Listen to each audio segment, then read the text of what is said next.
Bonjour à tous, c'est Ménès et Julien de French Pictures et aujourd'hui on parle non pas de Roméo doit mourir, non pas de Mélenchon doit mourir, mais bien de Vincent doit mourir de Stéphane Castan. Le film nous raconte l'histoire d'un employé de bureau qui un jour se fait sauvagement et inexplicablement agresser par un stagiaire de sa société, puis par un autre collègue de son bureau. Et il va progressivement se rendre compte que presque toutes les personnes dont il croise le regard deviennent habitées par une irrépressible envie de lui casser la gueule, voire même de le tuer. Il va donc tant bien que mal devoir tenter de survivre et de comprendre ce qui lui arrive. C'est le premier long métrage de ce réalisateur qui nous a accordé une interview ainsi que les deux acteurs, donc big up à eux. Et du coup, Julien, qu'est-ce que tu as pensé de ce film ? C'est clairement mon gros coup de cœur de l'année en matière de cinéma de genre en France. J'avais beaucoup aimé Le règne animal, film pour lequel je te rejoignais totalement dans ta critique. Mais là, je trouve qu'on a un niveau au-dessus en fait. C'est un film qui a tout compris à ce que doit être un film d'exploitation ou une série B, au sens noble du terme. Déjà, le concept de base est génial, et le récit en plus le pousse à son maximum. On sent que les auteurs ont réfléchi à toutes les situations possibles à partir de ce point de départ.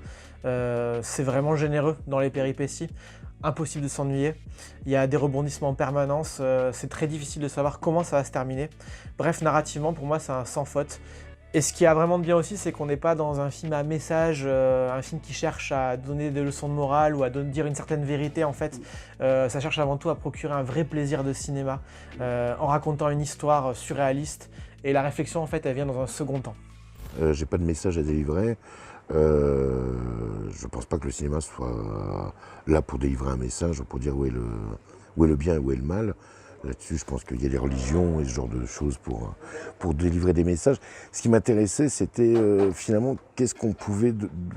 Ce qui m'intéressait, c'était justement, à travers un personnage comme ça, comment déjà on pouvait traverser plein de situations de violence, à la fois contemporaines, mais en même temps universelles, parce que bon, finalement, se taper sur la gueule, c'est quand même un des plus vieux hobbies de l'humanité.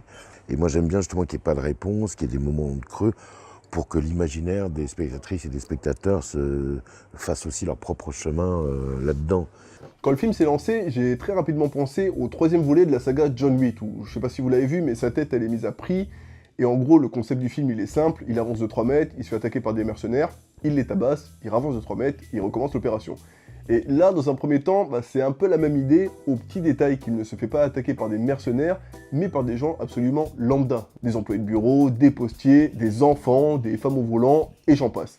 Et le génie du truc, c'est que par rapport à John Wick et ses somptueuses chorégraphies, là, les personnes ne sont pas du tout censées savoir se battre. Et du coup, les combats sont beaucoup plus réalistes, animaux et violents. On a répété qu'une seule chose entre nous, c'était techniquement les cascades. Donc en fait, c'était un mélange entre effectivement des moments physiques chorégraphiés pour que justement cette espèce de violence réaliste, crade, sale, qui n'a rien à voir avec un film de super-héros, c'est-à-dire pas esthétisé, puisse advenir sans qu'on se blesse. Il y avait un truc qui était hyper chouette justement, c'est qu'on a travaillé avec des grands régleurs qui sont Manu Landi et Anthony Faux, et qui ont pris un plaisir déjà à déstructurer leur propre boulot. C'est-à-dire que justement, l'idée, c'était, comme disait Vimala, c'était d'avoir un aspect sale, un aspect quotidien à la violence, et un aspect un peu nul aussi, de gens qui savent pas se battre, des corps du quotidien, en fait, qui s'entrechoquent, quoi. Après, c'est aussi un film qui assume ce qu'il est, notamment dans le fait d'aller à fond dans la violence, de faire du trash, sans jamais s'excuser ou se justifier. On sent que ceux qui ont fait ce film aiment ce cinéma-là, le cinéma d'horreur populaire. Ils ont raison parce que le trash, le crade, c'est fun, c'est vraiment décomplexant et c'est défoulant. Et ce film, c'est ça, quoi. C'est vraiment fun, vraiment drôle. Et puis petit à petit, ça bascule de manière très juste vers un ton plus tragique et romantique. Et notamment une très belle histoire d'amour entre les personnages de Karim Leclou et Vimala Ponce, qui sont d'ailleurs incroyables tous les deux, il faut vraiment le souligner. Voilà, on passe par toutes les émotions, comme le permet le côté immersif du cinéma de genre, en fait. Et en vrai, pour moi, par exemple, ce film, c'est une comédie romantique. Ma première comédie romantique, je suis très fier. Ce que je trouve beau, c'est que c'est un film qui parle aussi de la difficulté de s'aimer, d'une histoire d'amour dans un monde brutal. Et en tout cas, le genre aide aussi à justement ramener des dimensions parfois beaucoup plus réalistes et beaucoup plus proches de nous que... C'est hyper brutal, un coup de foudre à Notting Hill. Ah bon ? En tout cas, je suis vraiment d'accord avec un point que tu as souligné, c'est qu'on se marre bien. Et il y a vraiment un truc que j'aime beaucoup dans ce film d'ailleurs, c'est ces petits moments de calme avant la tempête, quand Vincent croise le regard de quelqu'un et que la personne, du coup, elle bloque sur lui pendant un petit moment avant de lui sauter dessus. Donc quand on voit ça, forcément, il y a un petit moment de tension, parce que on sait ce qui va se passer, Et en même temps, comme c'est des personnes du quotidien, des postiers, etc., il y a aussi un petit côté absurde. Et du coup, voilà, l'horreur, la comédie et aussi la romance se mélangent parfaitement bien. Sur Carpenter, en revanche, on est d'accord, hein, c'est une des figures tutélaires du film. Mais les autres références cinématographiques, ça va être Romero, par exemple. Mais Romero, plutôt première manière, celui de The Crazies, de Martin, de Season of a Witch, de Zombie, bien sûr. Il y a une scène au supermarché qui fait clairement référence à Zombie.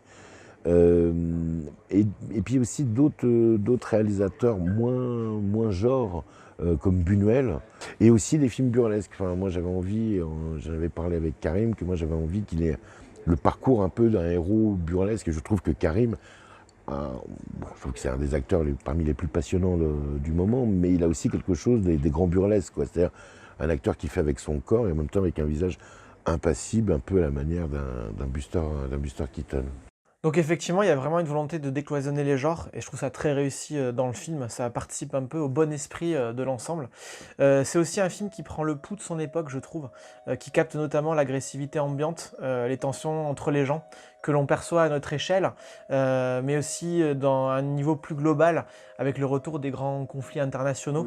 On peut aussi penser à la pandémie de Covid, auquel le film fait référence. Voilà, il y a une vraie peur de l'avenir chez beaucoup d'entre nous. Et on est clairement dans une époque de forte tension. Et je trouve que le film, voilà, il s'en nourrit. Et en cela, en fait, il provoque une réflexion. Et ce qui est vraiment chouette, c'est que ça ne se fait jamais au détriment de l'histoire et du plaisir immédiat. Bref, c'est vraiment une sacrée réussite, hein. Si vous aimez ce cinéma-là, notamment les films de Carpenter auxquels le film emprunte beaucoup, courez le voir, soutenez-le.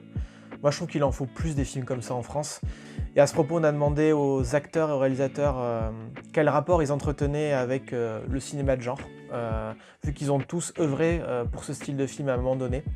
Donc, on vous laisse avec eux une dernière fois.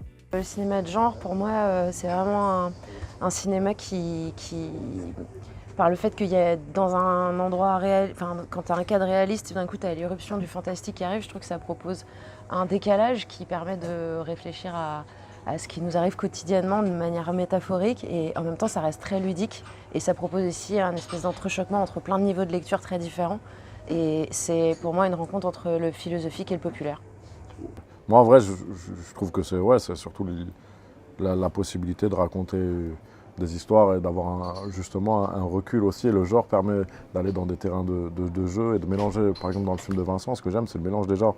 C'est que je suis pas le film de genre en soi, c'est surtout qu'est-ce qu'on y raconte à l'intérieur. C'est pas parce que c'est un film de genre qu'on y raconte des choses qui me touchent ou pas. C'est plus comment c'est raconté. Et des fois, c'est vrai que le fantastique, et notamment dans ce film où il y a un truc assez effrayant, c'est qu'il est très proche de nous, quoi. C'est un fantastique un peu flippant parce que très proche. En fait, moi, j'ai quand même l'impression qu'il y a quelque chose, que les lignes ont bougé là-dessus, parce que je crois que, mais les lignes ont bougé de par la volonté de plein de gens qui bossent dans le cinéma. C'est-à-dire autant sur les cinéastes qu'aussi sur les producteurs, les distributeurs, je crois que les gens se disent que des films de genre à la française, c'est possible, déjà, et que il y a un espace pour ça, il peut y avoir aussi une demande. Alors je pense que faut encore enfoncer le clou.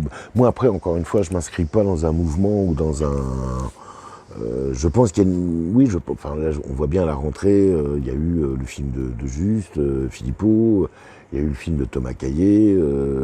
Voilà, mais bon, moi je vois bien, c'est des réalisateurs qui, comme moi, viennent du court-métrage. Et le court-métrage, on n'a pas de... Comment dire, il n'y a pas d'enjeu financier, donc ça permet aussi un mélange des genres. Ça permet, je crois que plus que de s'inscrire dans le genre, je pense que ce qui nous intéresse, c'est justement d'être dans des narrations différentes où on peut se permettre pas mal de choses et encore une fois où on peut raconter notre monde autrement. Voilà, j'espère que cette vidéo vous a plu. Comme vous l'avez vu, on a beaucoup aimé le film, donc si vous voulez le voir, il est actuellement disponible en salle. Si vous l'avez vu, n'hésitez pas à nous dire ce que vous en avez pensé dans les commentaires. À la prochaine. Ciao la MIF.